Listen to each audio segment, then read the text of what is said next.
پھر بھی کبھی کبھی فرماتے فاطمہ میرا دل کرتا ہے آج میں رات تیرے گھر میں قیام کروں۔ تو سیدہ فاطمہ الزہرا فرماتی ہیں کہ آمنہ کے لال اس طرح بھی میرے گھر میں قیام کرتے تھے کہ حضور چارپائی پہ لیٹتے تھے تو ایک کندھے پہ امام حسن کا سر ہوتا تھا اور دوسرے پہ امام حسین کا سر اقدس ہوتا تھا، اور فرماتی ہیں رات کو کبھی حسنین کریمین دودھ مانگتے تو میں اٹھتی دودھ دینے کے لیے، تو حضور فرماتے لیٹ جاؤ آج میرے ساتھ سوئے ہیں تو دودھ بھی میں ہی پلاؤں گا، تو محبوب اٹھتے ان کے لیے دودھ لاتے برتن سے نکال کے، حضور نے انہیں وقت دیا اور پھر ان کی چھوٹی چھوٹی چیزوں کا خیال رکھا۔ صحیح بخاری میں موجود ہے، تربیت پر توجہ دی۔ امام حسین تشریف لائے، ابھی عمر مبارک 7 سال کے قریب تھی، مسجد نبوی میں صدقے کی کھجوروں کا ڈھیر لگا ہوا تھا۔ چھوٹا بچہ جو ہوتا ہے نابالغ، اس پر شریعت کے احکامات نہیں آتے، صدقے کی کھجوروں کا ڈھیر تھا مسجد نبوی میں۔ یہ تربیت ہے، یہ ٹریننگ ہے جو اللہ کے محبوب نے خود انہیں عطا فرمائی۔ صدقے کی کھجوروں کا ڈھیر تھا، امام حسین حضور کے ساتھ آئے تو امام علی مقام نے نہ ایک کھجور اٹھا کے منہ میں رکھ لی۔ شارحین نے لکھا ہے لگتا یہ ہے کہ کئی دنوں کی بھوک تھی، کیونکہ یہ فاقہ اہل بیت کا بڑا محبوب ہے، مجبور نہیں تھے، وہ تو خزانوں کے مالک تھے، پر غریبوں سے محبت کی وجہ سے فاقے کیا کرتے تھے، یہ ان کی پسند ہے فاقہ کرنا۔ لیکن کھجور امام علی مقام نے رکھ لی تو اللہ کے رسول نے گلے میں انگلی ڈال کے نکال دی، تو فرمایا حسین یہ صدقہ ہے، یہ میری اہل بیت کے لیے درست نہیں ہے۔ حضور نے خود تربیت کی، اور پھر سیدہ فاطمہ الزہرا نے اپنے بچوں کو تراشا، ان پر محنت کی۔ میں اکثر گزارش کرتا ہوں دوستوں سے، میں کہتا ہوں کربلا کا واقعہ کوئی حادثاتی نہیں ہے، اس کے پیچھے پوری ایک لاجک ہے، اس کے پیچھے پورا ایک فلسفہ ہے۔ ایسے ہی کوئی آدمی 3 دن بھوکا پیاسا رہ سکتا ہے؟ کسی آدمی کو صبح اس نے کھانا کھایا اور شام تک کھانا نہ ملے تو ٹانگیں کانپتی ہیں۔ رمضان المبارک میں عبادت کی نیت سے روزہ رکھنے والے بھی شام کو بڑے پریشان ہو جاتے ہیں، اور مسلسل 3 دن کھانا نہ کھایا جائے اور پانی نہ پیا جائے، اور حال یہ ہے کہ وہی آدمی تلوار لے کے میدان میں نکلے اور اس کی حالت یہ ہو کہ لوگ اس کے آگے دوڑنا شروع کر دیں، ہزاروں کی فوجیں تاب نہ لا سکے۔ علی کا گھر بھی وہ گھر ہے کہ جس گھر کا ہر ایک بچہ جسے دیکھو وہی شیر خدا معلوم ہوتا ہے۔ یہ کوئی آسان ہے؟ اس کے پیچھے پوری ایک اس کے پیچھے فلسفہ ہے۔ امام راضی کی تفسیر کبیر دیکھیے گا، حضرت امام حسین کی وہ شخصیت تھی کہ مشکات میں حدیث ہے، نبی پاک صلی اللہ تعالیٰ علیہ وسلم کی چچی جناب ام فضل صبح صبح گھبرائی حضور کی بارگاہ میں آئیں، عرض کی یا رسول اللہ صلی اللہ علیہ وسلم آج میں نے عجیب خواب دیکھا ہے، میں ڈر گئی ہوں۔ حضور نے فرمایا چچی کیا دیکھا؟ عرض کی حضور میں نے دیکھا ہے کہ آپ کے وجود کا گوشت کا ایک ٹکڑا کٹ کے میری جولی میں آ گیا ہے۔ حضور یہ کیا ہے؟ تو محبوب خواب سن کے مسکرائے، فرمایا چچی یہ پریشانی والا خواب نہیں، یہ تو خوشی والا خواب ہے، اللہ فاطمہ کو بیٹا عطا کرے گا اور وہ تیری گود میں کھیلا کرے گا، چونکہ وہ میرے وجود کا ٹکڑا ہوگا لہذا خواب تجھے یہ آئی ہے۔ تو امام حسین پیدا ہوئے، امام حسن کی عمر ابھی 11 مہینے تھی، تو نبی پاک نے امام حسین کو جناب ام فضل اپنی چچی کی گود میں دے دیا کہ فاطمہ کے لیے دونوں بچے سنبھالنا مشکل ہو۔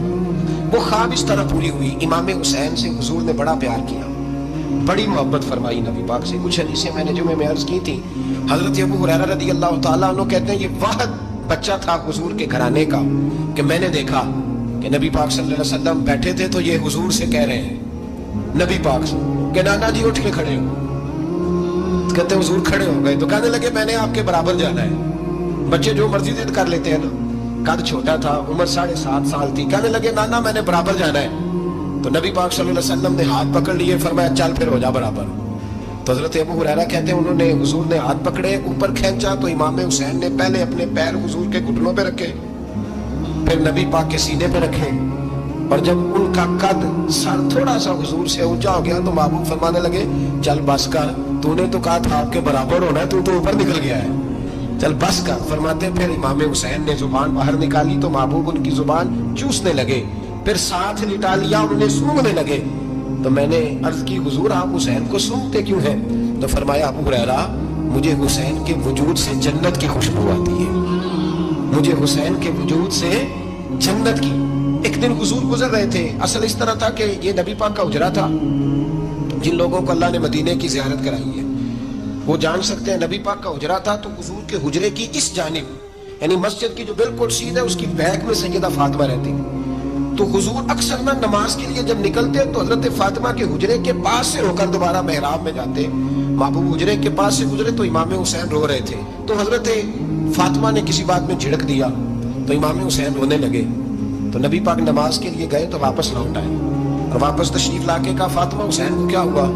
عرض کی یا رسول اللہ تنگ کر رہے تھے میں نے ڈانٹ دیا ہے۔ کیا خوبصورت جملے ہیں حدیث پاک میں۔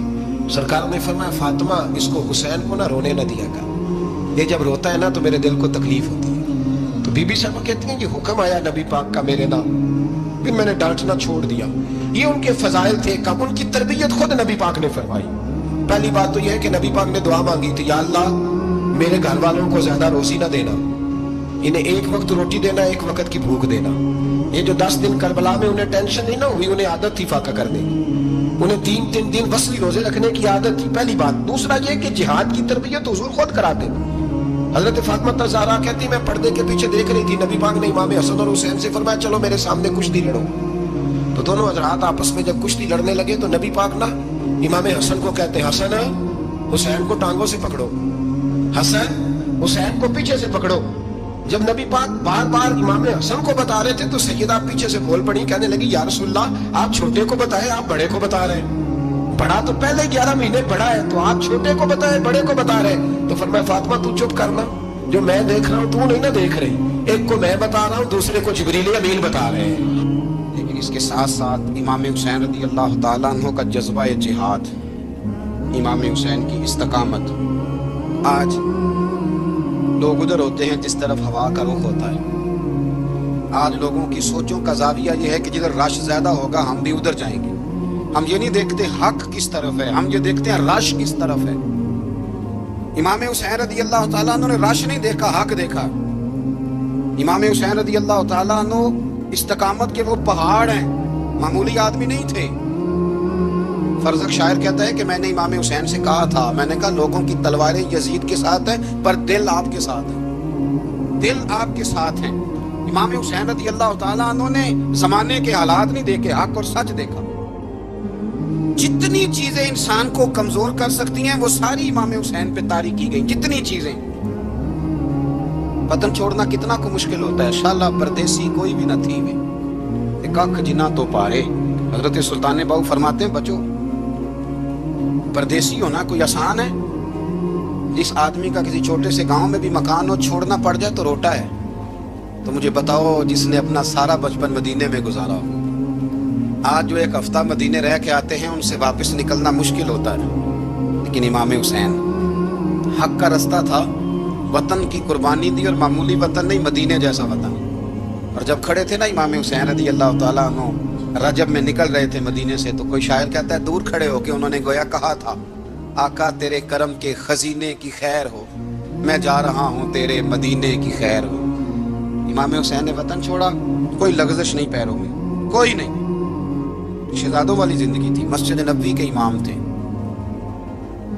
نبی کریم علیہ السلام کے روضہ اطہر پر تشریف رکھتے تھے، زمانہ حیا کرتا، شان و شوکت تھی، پر حق کے لیے چھوڑا، نکل کر خانقاہوں سے ادا کر رسم شبیری۔ اور پھر بڑا مشکل ہوتا ہے، جس شخص کے ساتھ بچے اور عورتیں ہوں وہ تو یہ کہہ کے لڑائی سے جان چھڑاتا ہے کہ میرے ساتھ فیملی ہے، نہ ہوتی تو تجھے بتاتا۔ پر امام حسین کو اولاد بھی کمزور نہیں کر سکی، عورتوں کا ساتھ ہونا کمزور نہیں کر سکا۔ پھر امام علی مکہ بھوک کتنا مشکل کام ہے۔ آج لوگ کہہ نہیں دیتے کہ میں تو اس لیے گناہ کرتا ہوں کہ رشوت اس لیے لے لیتا ہوں کہ بچے چھوٹے ہیں۔ 10 دنوں کی کم و بیش سفر، 3 دنوں کی بھوک اور پیاس، پر حق کے رستے میں امام حسین کو کوئی چیز کمزور نہیں کر سکی۔ اور پھر وہ جتنی باتیں لوگ کہہ سکتے تھے وہ ساری کہیں گئیں، ساری۔ اور آ کے عرض کرنے لگا حضور یہ کوئی معمولی دشمن نہیں، یہ وہ ظالم ہے جو لاشوں پہ بھی گھوڑے دوڑا دیتے۔ تو امام علی مقام فرمانے لگے جو شہادت کا جذبہ لے کے نکلے وہ پھر انجام نہیں دیکھا کرتا، وہ انجام، وہ جتنی چیزیں جو استقامت کے رستے میں آ سکتی ہیں وہ ساری چیزیں رستے میں آئیں، پر امام علی مقام نے کسی چیز کی پرواہ نہیں کی۔